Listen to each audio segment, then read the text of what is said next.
A las 5:15 hora local, 5 cohetes propulsores de combustible sólido iluminaron un campo helado en el Oblast de Zaporilla, enviando cada uno un misil de crucero de 6 toneladas que aullaban hacia el cielo.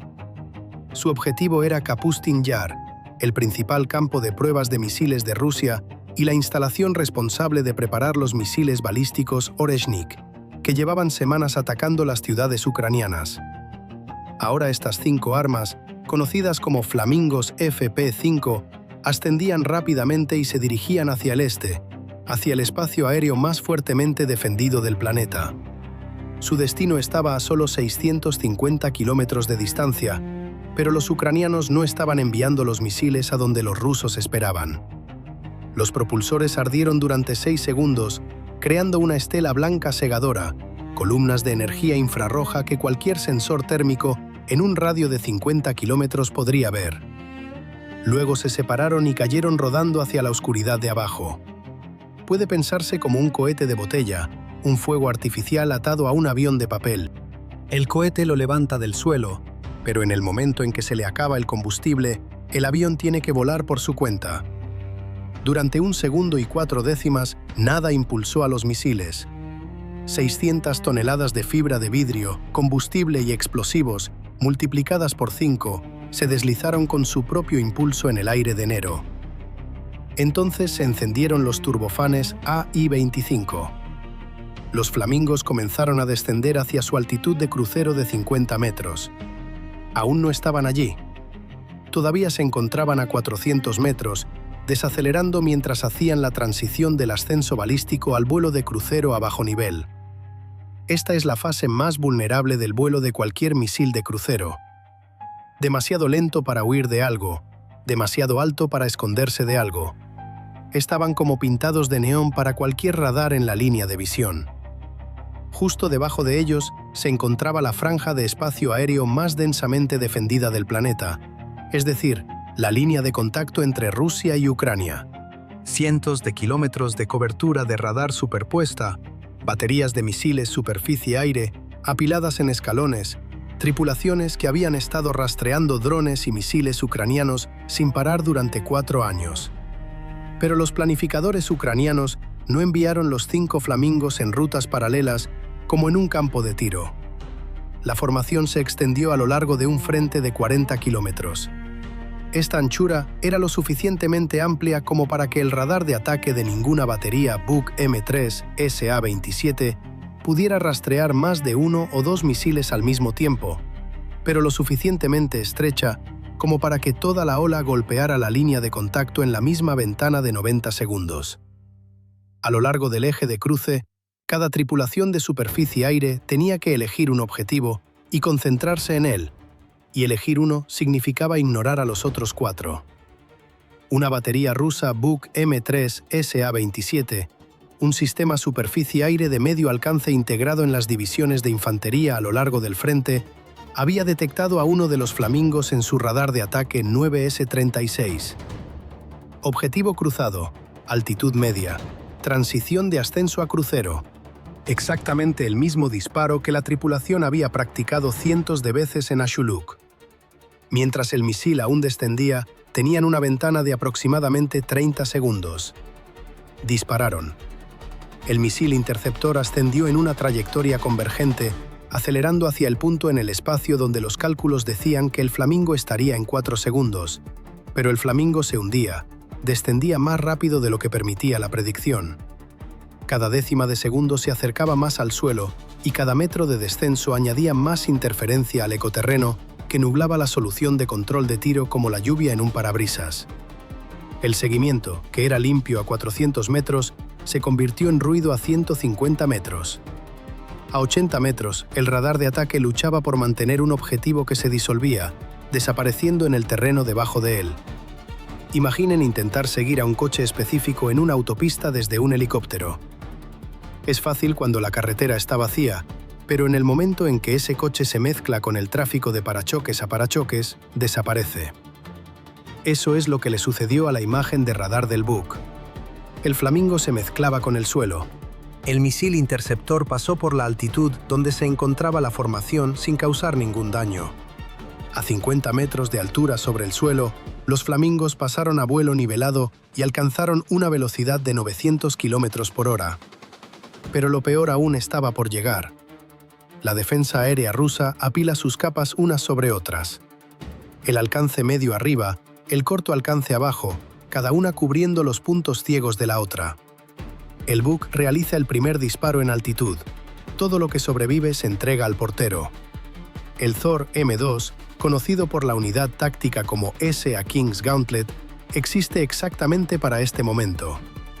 Mientras el Buk se encarga del problema de altitud media, el Thor se asienta dentro de su burbuja, área de cobertura, y espera a todo lo que entre. Pueden pensarlo como el último defensor entre el delantero y la portería. Su radar está optimizado exactamente para el escenario en el que el Buk acaba de fallar. Objetivos rápidos rozando el suelo bajo una fuerte interferencia de ecoterreno. Base de ataque 10 metros. Tiempo de respuesta desde la detección hasta el lanzamiento de 5 a 8 segundos. No hay ningún misil superficie-aire de respuesta más rápida en el inventario ruso. La tripulación del Thor vio a los flamingos en el radar en el extremo sur de su área de protección de 16 kilómetros. Primero lento, luego rápido. Exactamente como Ucrania esperaba, dispararon al más cercano. El Thor ataca un solo objetivo a la vez, dispara el misil interceptor y lo guía hacia el punto de intercepción calculado, evalúa el resultado y luego se dirige al siguiente objetivo para reiniciar el ciclo. Contra un solo misil de crucero, esto es más que suficiente. Sin embargo, frente a 5 pasando simultáneamente a través de su área de protección a 900 km por hora, estas matemáticas son brutales. Un solo ataque dura de 8 a 12 segundos. 5 flamingos pasan por la ventana de 16 kilómetros del Thor en unos 20 segundos. La tripulación solo pudo disparar a uno. Antes de que el sistema pudiera completar el ciclo, los otros 4 ya habían pasado la zona. La carga explosiva del misil interceptor se activó mediante una espoleta de proximidad, generando una nube de fragmentación que se expandió varios cientos de metros delante de la trayectoria del objetivo. Sin embargo, el fuselaje del objetivo estaba construido con fibra de vidrio, no con aluminio, de modo que algunos fragmentos atravesaron la estructura sin alcanzar componentes críticos. La ventana de ataque se había cerrado y la unidad continuó su marcha. Los operadores de radar rusos, situados detrás de la primera línea, esperaban que la nave girara hacia el este, encabezar la amenaza que se orientaba al oeste, la misma dirección para la cual se había erigido toda la arquitectura de defensa aérea del Distrito Militar del Sur. En cambio, la formación tomó rumbo hacia el sur, ingresó al Oblast de Rostov, luego se dirigió al este, alejándose de Kapustin-Yar y del objetivo previsto, volando exactamente en sentido opuesto a los misiles de crucero que Ucrania había lanzado durante casi 4 años de conflicto. Si se consultara el mapa, se apreciaría que una línea recta trazada desde Zaporilla hasta Kapustin-Yar atraviesa directamente la cadena de corredores de defensa aérea con la mayor densidad de capas de protección rusa. Baterías del sistema de defensa antiaérea S-400 que salvaguardan Volgogrado con radares de ataque de alcance de 400 kilómetros, cazas MiG-31 patrullando el corredor de Astrakán, escaneando con sus radares en busca de misiles de crucero subsónicos, exactamente como el objetivo, y sistemas de interferencia de señal GPSP-O21 instalados en torres de telefonía móvil que cubren todas las áreas pobladas dentro de la zona de denegación de navegación. Todos estos elementos estaban calibrados, ensayados y orientados directamente al oeste, hacia la amenaza esperada. Ucrania podría haber intentado una ruta directa enviando 5 unidades y aceptando que 3 o 4 serían derribadas. Esas eran las matemáticas del enfrentamiento. Tal vez 1 o 2 habrían logrado pasar y bastaría con una sola penetración, pero eso habría sido como lanzar una moneda al aire contra un objetivo que merecía una planificación más sofisticada. Los planificadores ucranianos, frente a esa pared, idearon una alternativa ingeniosa: volar 1.800 kilómetros para golpear un objetivo a 650 kilómetros de distancia, una maniobra que a primera vista parece una locura, comparable a conducir desde Miami para ir de Nueva York a Filadelfia, hasta que cada autopista entre ambas ciudades se asemeja a la furia del camino en la película Mad Max. En ese punto, Miami empieza a tener sentido. Sin embargo, esa ruta extensa generó un problema que los ingenieros ucranianos no pudieron resolver. Los motores que impulsaban los misiles pertenecían a aviones de entrenamiento. El motor ese fue fabricado décadas atrás en Zaporilla para propulsar el avión de entrenamiento checo L-39, una aeronave en la que los estudiantes pilotaban bajo supervisión, realizando vuelos de 2 horas con mantenimiento completo en tierra después de cada salida. La empresa emergente Firepoint, encargada de ensamblar los misiles, adquirió miles de estos motores en depósitos de chatarra, reutilizando metales soviéticos antiguos, reacondicionándolos y atornillándolos a los misiles de crucero, pidiéndoles realizar una tarea que ningún instructor del L-39 habría imaginado. Cada motor probablemente tenía una vida útil de 10 horas. Esa noche, sin embargo, necesitaban menos de 2, pero esas 2 horas representarían el vuelo más exigente que esos turbofanes jamás habrían experimentado. El trayecto directo dura 43 minutos. El arco sur suma 2 horas, y cada minuto adicional implica que estos motores reacondicionados deban seguir funcionando a 50 metros de altitud en aire a temperaturas bajo cero negativas. Los aviones comerciales cuentan con sistemas antihielo, entradas con calefacción que dirigen aire caliente hacia superficies críticas y sistemas de respaldo probados 10.000 veces en condiciones controladas. El misil I-25 no dispone de nada de eso. En condiciones de congelación a 50 metros de altitud, estos motores inhalan un volumen masivo de aire denso y cargado de humedad. Esa humedad se cristaliza en las superficies de entrada y en las palas del compresor, interrumpiendo el flujo de aire hasta que el compresor se detiene bruscamente, provocando una pérdida de potencia o un estancamiento. Un fallo del motor a esa altitud convierte al misil de crucero en una lanza gigante de 6 toneladas, cuya caída al suelo ocurre en menos de 4 segundos. Los motores en los que una vez confiaron los estudiantes de piloto ahora se han convertido en el único punto de falla de 5 armas producto de meses de planificación. Esa ingeniosa ruta que evadió cada sistema antiaéreo ruso duplicó la ventana en la que la propia maquinaria del misil podría ser derribada. Si el aire frío fuera solo un obstáculo en el camino, el siguiente desafío se asemeja a un gran socavón que deben rodear. El próximo tramo atraviesa Kalmukia, uno de los paisajes más desolados de Europa. Estepas que se extienden hasta el horizonte, casi sin población, con infraestructura prácticamente nula. Es el tipo de zona donde las imágenes satelitales muestran un solo tono de marrón durante 300 kilómetros en todas direcciones. Los misiles cruzaron este territorio en un silencio electromagnético casi total y por primera vez desde su lanzamiento, las matrices de antenas anti-jamming recibieron correcciones limpias y ajustaron la desviación de rumbo acumulada al cruzar la línea del frente. La ausencia de torres de telefonía móvil significaba que no había bloqueadores de señal GPS-PO21. En esta ocasión, la desolación resultó ser una aliada, aunque la desolación también es un arma de doble filo. La navegación de respaldo basada en coincidencia de contorno de terreno, conocida como TERCOM, que lee el suelo con un altímetro de radar y lo compara con un mapa topográfico almacenado, necesita elementos de referencia, crestas, curvas de ríos, cambios de altitud. En Kalmukia no hay nada de eso. Si el sistema TERCOM fallara allí, ya sea por un error del satélite, una avería del hardware a bordo o cualquier otro motivo, los misiles no tendrían forma de saber dónde están. Volarían en línea recta hasta quedarse sin combustible, creando cráteres en campos que nadie buscaría durante meses. 5 líneas de navegación se extendían como hilos finos a través de un paisaje que ofrecía 0 segundas oportunidades. Afortunadamente, los misiles lograron atravesar Kalmukia y giraron al norte, hacia la costa del Caspio, rumbo a Kapustiñar y a lo único que esa larga ruta no podía evitar. La costa occidental del Caspio no está vacía. La flotilla rusa del Caspio patrulla esas aguas, saliendo desde Majachkalá y Astrakán. Y esa mañana, una corbeta de la clase Buyan surcaba las aguas del Caspio cumpliendo su patrulla rutinaria. Con una masa de 950 toneladas, La embarcación era diminuta comparada con los buques de guerra tradicionales, pero estaba equipada con un radar de búsqueda aérea de tipo positivo OME.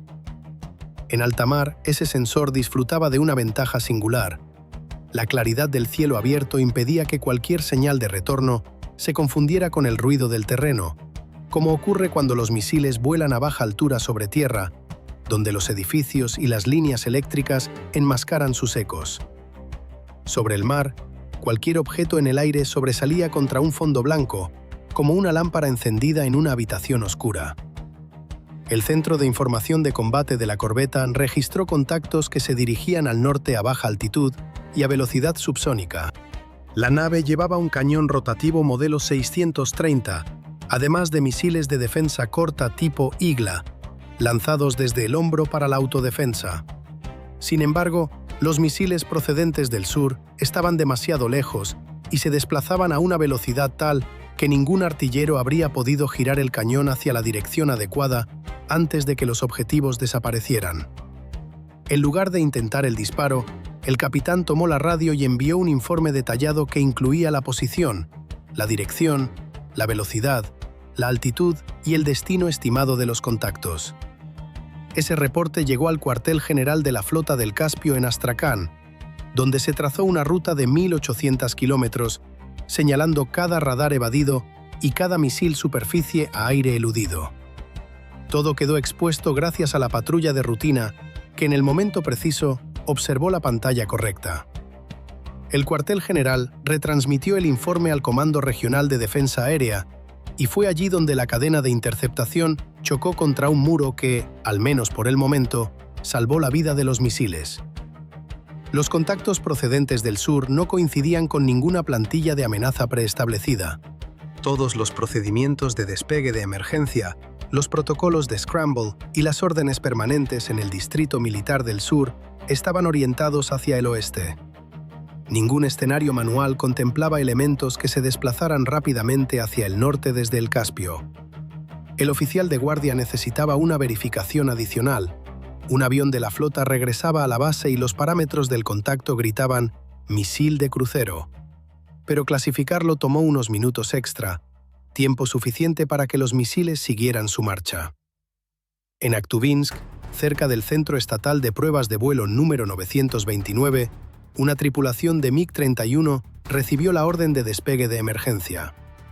El MiG-31 alcanza una velocidad de 2.35 Mach, lo que lo convierte en la aeronave de combate en servicio activo más rápida del mundo. Su radar, el más potente del arsenal ruso, puede rastrear 10 objetivos simultáneamente y enfrentarse a 4 a la vez. La máquina fue diseñada desde sus cimientos para interceptar y derribar misiles de crucero. Si se tratara de una máquina construida exclusivamente para rastrear un objetivo veloz y derribarlo del cielo, el resultado sería muy parecido a este interceptor. Sin embargo, nada ocurre de inmediato. Los turbofán del MiG-31 requieren 90 segundos para pasar de un arranque en frío a ralentí, tiempo durante el cual los misiles avanzan 15 km por minuto. Cuando el posquemador se activó, el empuje de 25.000 kilogramos impulsó a los 2 miembros de la tripulación contra sus asientos. El tren de aterrizaje se retractó a 90 kilómetros de altura mientras la aeronave ascendía en el frío cielo de enero sobre Astracán, con la nariz apuntando hacia el oscuro horizonte del sur, a 80 kilómetros de distancia. El radar necesitaba primero una fase de calentamiento antes de poder escanear. La antena de matriz en fase debía estabilizarse, pues de lo contrario los primeros barridos producirían retornos basura, datos sin sentido. Una vez alcanzada la temperatura adecuada, el oficial de sistemas de armas en la cabina trasera activó el radar. El control en tierra transmitió la orientación y la marca procedentes del informe del barco. Los datos recibidos ya tenían varios minutos de antigüedad, pero existía un problema más profundo. Los misiles habían mantenido su dispersión lateral a lo largo de la línea del frente durante toda su ruta sur. Hasta ese momento, acercándose desde el sur, convergían en un frente de 30 kilómetros de ancho, acercándose al objetivo complejo desde orientaciones ligeramente diferentes. El radar escaneaba un cono de 140 grados pero cada barrido captaba lo que estuviera en su camino en ese instante.